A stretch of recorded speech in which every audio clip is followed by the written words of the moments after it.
Zimbabwe will head to the polls later this year amid fears of renewed political violence. There are calls for a fair political playing field if the election results are to be credible.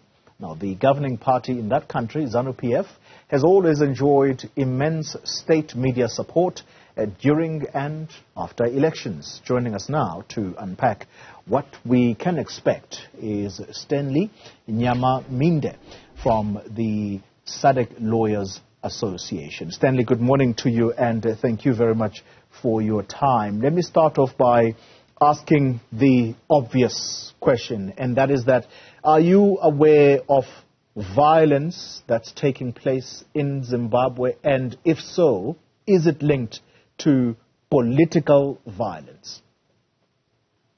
Well, thank you very much for inviting me to your program. And to just answer your question straight away, yes, there is violence that is ongoing in Zimbabwe, and it is definitely politically motivated. And this is much of a concern getting into the elections in 2023, because obviously everyone would want an even playing field, and the involvement of violence definitely makes it clear that we are far from achieving an even playing field getting into a crucial election for the country. Yeah. All right. So you're saying, as a fact, that there is indeed political violence taking place in Zimbabwe. Who is perpetrating the violence against whom? So the structure of violence in the Zimbabwe electoral landscape is quite wide and obvious. It is stuck in the fact that right from independence for decades, the ZANU-PF ruling party has enjoyed a monopoly and an elite cohesion at the very top, which declined in the early 90s, but is actually with the 2017 coup disappeared. So there's a lot of desperation, there's a lot of challenges faced, because the military is at the center of providing an alternative to electoral legitimacy in Zimbabwe.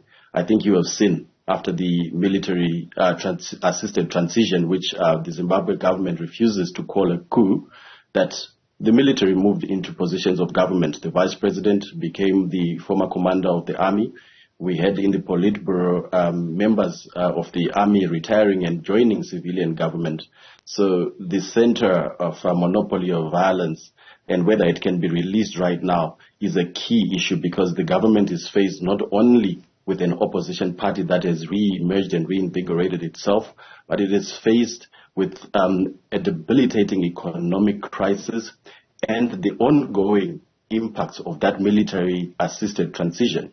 ZANU-PF became a new center of power, and there is now internal dynamics of exclusion and inclusion that are trying to find a balance. And in this environment, it is very hard. Now, as to who is perpetrating the violence, it's at many levels. It's intra-political party violence. You find that within ZANU-PF itself, even vulnerable groups like women face sexual violence, face physical violence. And you might find that even across the political divide within MDC, we have had instances where some journalists have been targeted or have been attacked. Fine, we received apologies from the spokesperson of MDC, and this was a good development. But in many instances, such as in Marondera, we have journalists who are being increasingly attacked, and we have this evidence and statistics from MISA, which says that political coverage of events is now leading to the victimization of journalists, and a lot of this is coming out from those accusing ZANU-PF. But the one big challenge, before I conclude my answer, is that there's an acute skewed bias towards accountability and violence, and lack of accountability of certain parties as against other parties. And it's clear that when violence is perpetrated against opposition party members, no one is arrested.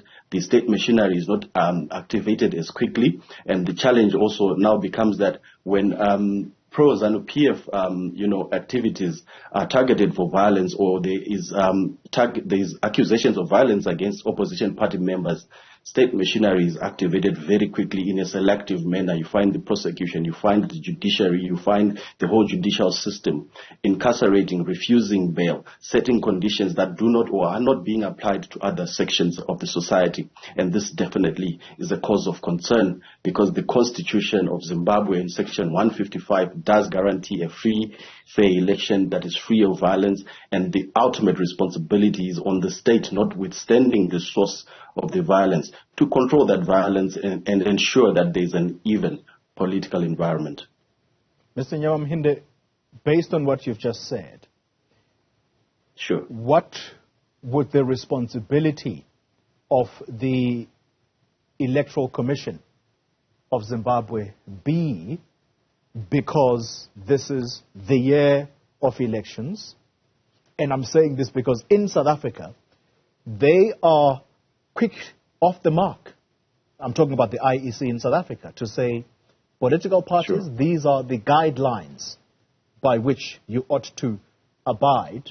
Should you trample on these, then you might be disqualified from contesting elections.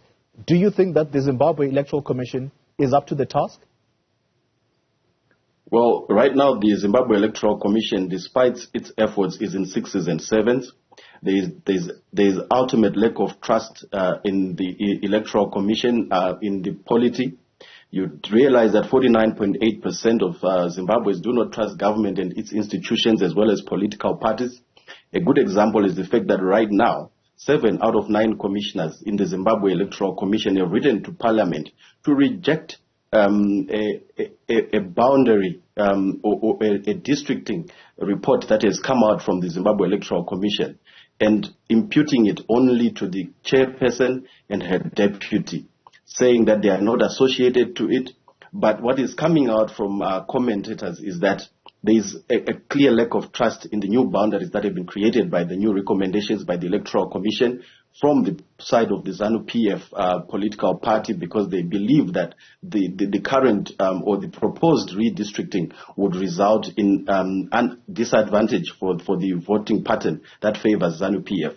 So this is coming out, and already we have got social media and other reports where the Electoral Commission has refused to honor or own a certain aspect of the register of the register of voters, and this leaves you wondering whether they are prepared or not to actually administer a free and fair election. And while a lot has been done, certainly the perception is that there is no readiness and there is rejection of the voters' roll, there is rejection of the boundaries that are going to be used during the election, and these issues ought not to be contested at this point in time if the Electoral Commission had been up to its task. I'm out of time, Mr. Nyama-mhinde. At a time like this, when political violence, in your words, is already sky high, is it time for SADC and perhaps even the higher structure, which is the AU, is it time for those bodies to get involved? My quick advice to SADC and the AU is that they have now got to abandon their position that opposition in Zimbabwe is a regime change agenda. The fact that there was an intra-ZANU-PF military-assisted transition shows that there are authentic voices that have been suppressed and politically suppressed, and there is no democratic method of expression for authentic African and Zimbabwean challenges facing the political landscape to be expressed.